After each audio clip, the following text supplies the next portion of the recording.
आज मैं आपको कुछ एक्सरसाइज या पोजीशन सिखाऊंगा जिससे आप अपना डिस्क बल्ज वो अवॉइड कर सकते हैं। डिस्क बल्ज से आजकल बहुत सारे लोगों को परेशानी है, तो उसको अवॉइड कैसे करना चाहिए उसके बारे में आपको थोड़ी सी जानकारी दूंगा।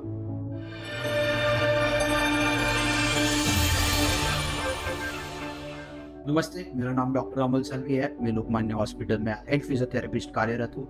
तो मैं आज आपको बताना चाहता हूँ कि जैसे बहुत सारा सिटिंग जॉब आजकल होता है, जिसमें क्या होता है कि हमारा जॉब होता है, हम 7 से 8 घंटे बैठ के जॉब करते हैं। उसकी वजह से क्या होता है कि हमारे स्पाइन में जो प्रेशर आता है वो पीछे की तरफ ज़्यादा होता है। नेचुरली कैसे होता है कि भगवान ने जो कर्व दिया होता है वो सिंटैक होता है, जो डिस्क का प्रेशर होता है वो आगे की तरफ होता है। तो उसके वजह से क्या होता है कि कभी पीछे डिस्क का प्रेशर पीछे नहीं आता है, उससे कोई दिक्कत नहीं होती। जैसे हम बैठते हैं तो डी कर्व में चला जाता है। उससे क्या होता है कि जो डिस्क का प्रेशर है वो पीछे की तरफ आने की वजह से पीछे नर्व एंडिंग्स होती है, पीछे जॉइंट होता है, पीछे स्पाइनल कॉर्ड होता है, स्पाइनल कैनाल होता है। उसके कंप्रेशन की वजह से पेन चालू हो सकता है। तो ये जब प्रेशर पीछे तरफ होता है तो उसके टाइम डिस्क में जो छोटे छोटे माइक्रो एनुलर टियर होने लगते हैं। तो माइक्रो एनुलर टियर जब होने लगते हैं उससे हमको पता नहीं चलता, क्योंकि डिस्क में नर्व एंडिंग्स होती नहीं। जैसे कि मैंने कहा कि जो डिस्क प्रेशर है वो पीछे की तरफ ज्यादा आता है जब हम बैठते हैं, तो उसको सेंट्रलाइज करने मतलब आगे की तरफ डिस्क को पुश करने के लिए उसके एनुलर टियर पे ज्यादा प्रेशर नहीं आने के लिए कुछ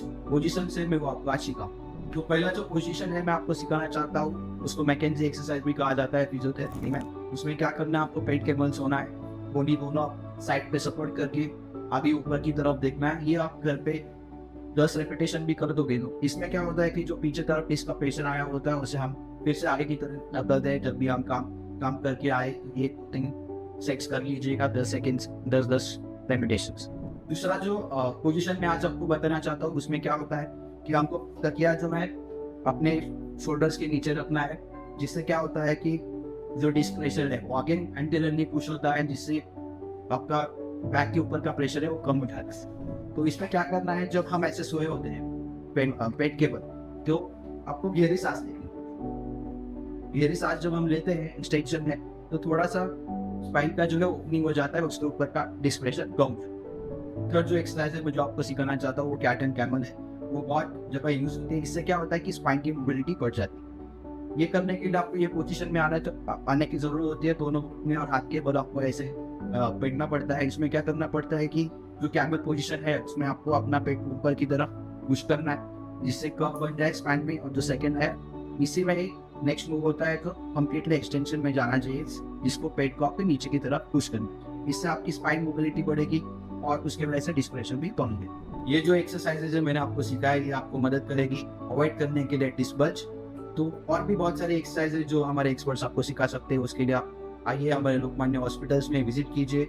हमारे पास बहुत सारे और भी तकनीकें हैं जिससे आप अवॉइड कर सकते हैं। ये दोनों लोग कर सकते हैं जिनको अवॉइड करना है डिस्क बल्ज या जिनको ऑलरेडी प्रॉब्लम चालू हो चुका है। तो ये चीज़ें फॉलो कीजिएगा। और आपको और बेहतर ट्रीटमेंट चाहिए तो हमारे जो फिजियोथेरेपिस्ट है उनके पास आके लिए।